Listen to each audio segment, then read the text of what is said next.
a letter which is addressed to you and other ministers by the Canadian Trucking Alliance, and it's dated December 10th, 2021. I'd like to take you through part of this letter, but before I do that, can you tell me, do you know who this group is, the Canadian Trucker Alliance? I can't say I'm familiar with them right now. Maybe I've heard of them, but... Okay, well, I think we've heard some evidence about them, but if you're not familiar with them, that's okay. Let's just go down to the first paragraph here. And Ms. Freeland, I just want to read this to you.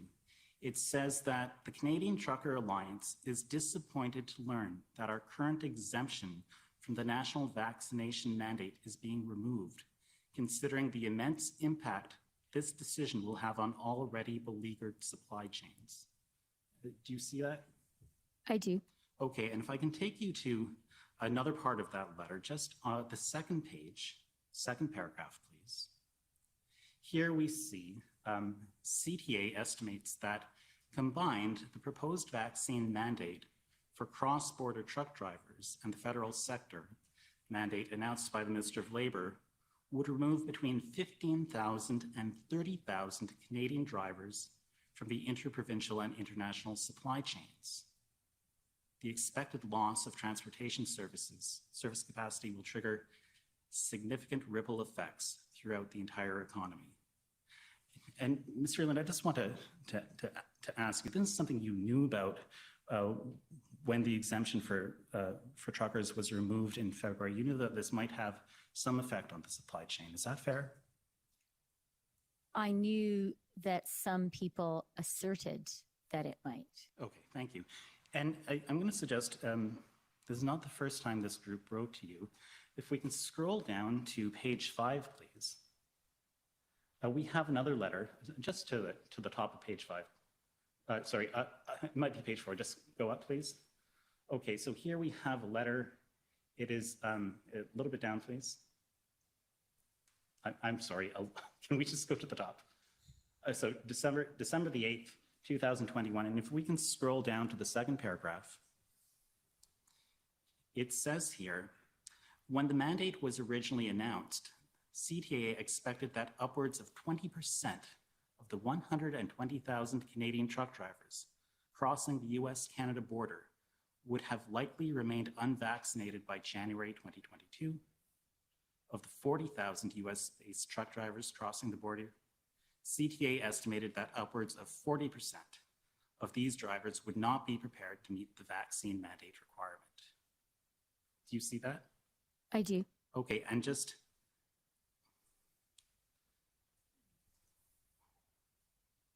one last question about this.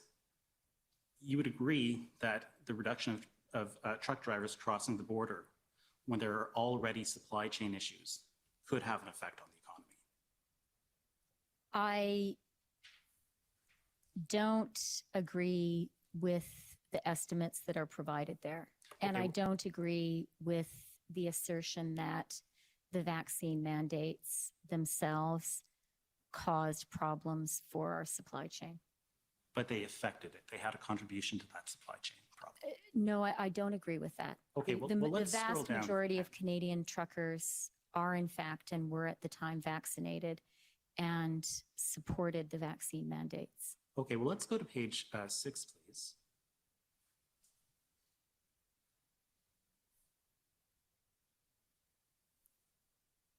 Okay, in the first paragraph that we see there, the CTA is giving stats that truckers move about 70% of the $648 billion Canada-US trade. Does that sound about right to you?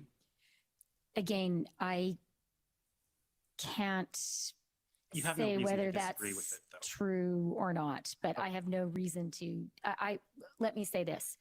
Trucking is very important for the Canadian economy. Trucking is very important for our supply chains, and trucking is very important for cross-border trade. That I am very prepared to agree with. I think we can all agree on that.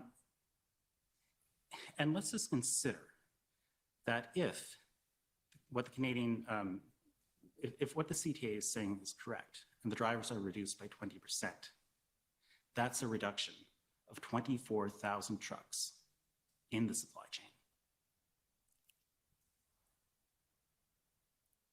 The challenge here for me is I disagree with the fundamental premise.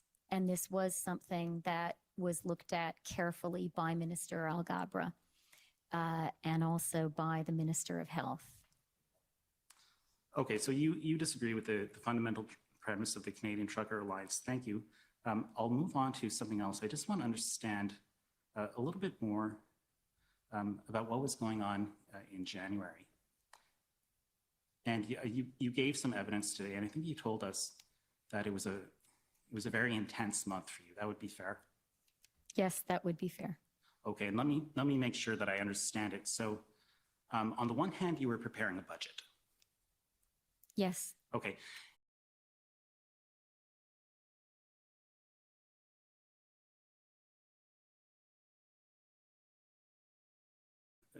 Legislation in the States, and there was the electric vehicle tax credit, right? That was on your plate.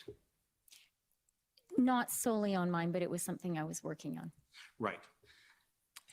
And there was the COVID recovery, and there were local and global supply chain issues. Yes. Okay. And there was the looming threat of inflation. Yes. And we talked a little bit about the Ukraine, and I think you said that was the biggest threat to national security since World War II.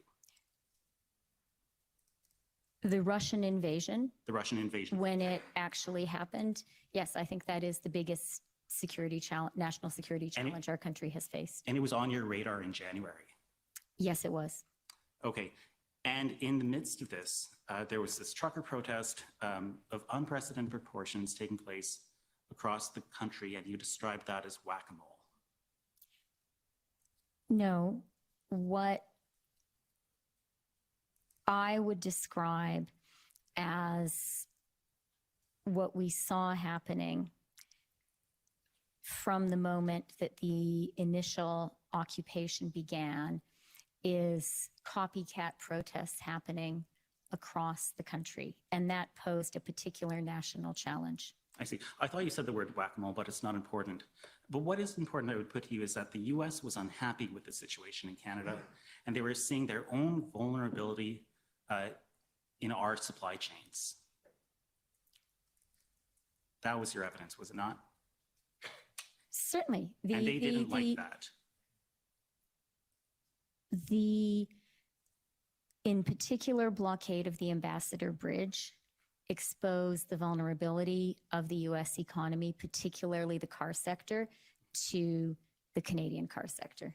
Exactly. And I put it to you, Minister, that the government felt that they had to do something about these protests, not because of threats of serious violence, but because your government was completely overwhelmed and you were under a tremendous amount of pressure from the United States. I absolutely disagree with that. Okay, well, we heard evidence from you earlier today, and you said that you were put into contact with Brian Deese. So he's the economic advisor to the president. He's a very influential player for the electric vehicle tax credit issue, and he actually contacted you. That's correct. Right? And you thought that it was striking that someone of his importance, who's so hard to get a hold of, contacted you. I had spoken to Brian Deese before and since, but the speed and urgency with which he got in touch with me was definitely significant and relevant. And he was unhappy, and there could be major economic consequences. What he said to me, as I reported in that readout, was that they were very concerned that because of the blockades, US factories would shut down. Right, and we heard that the CEOs of two major banks contacted you, Canadian banks, I believe. And we also heard that President Biden, who's probably the world's most powerful person, or near that, had a telephone call with the Prime Minister. Yes, both of those things are true. And that telephone call, it happened on a Friday, and by the Monday, the Emergencies Act was invoked. That's true. Okay, and so I put it to you, Minister, that the federal government had to show the USA that they were in control, and that explains why the Emergencies Act was invoked, despite the fact that, for example, the Ambassador Bridge was cleared and open to traffic. No, I wouldn't agree with that characterization. Okay, well, I would put it to you that the pressure the government was under explains why the Emergencies Act was invoked, despite the fact that a deal had been struck with the protesters in Ottawa to reduce the footprint of the protest in that city. Again, I would disagree with that. Well, let's see if you would agree with this. I'd put it to you that there was no meaningful consultation with the provinces, not even advance notice of what the First Minister's meeting was about. And that's because the government didn't have time for it. They just had to make a decision about the Emergencies Act because of the tremendous pressure that they were under. Again, I disagree with a great deal of that characterization. One last question for you then, Ms. Freeland. I put it to you that given the overwhelming situation that the government was facing explains why they were willing to use extraordinary powers against their own people, despite the fact that no police agency or intelligence agency told them that there were threats to the security of Canada. Again, I disagree with many of the premises in that question, and I would be happy to elaborate, but it seems that we're out of time. Seems so. Thank you very much for your answers. Thank you, Mr. Commissioner. Okay, thank you. Next, I'd like to call on the Government of Alberta.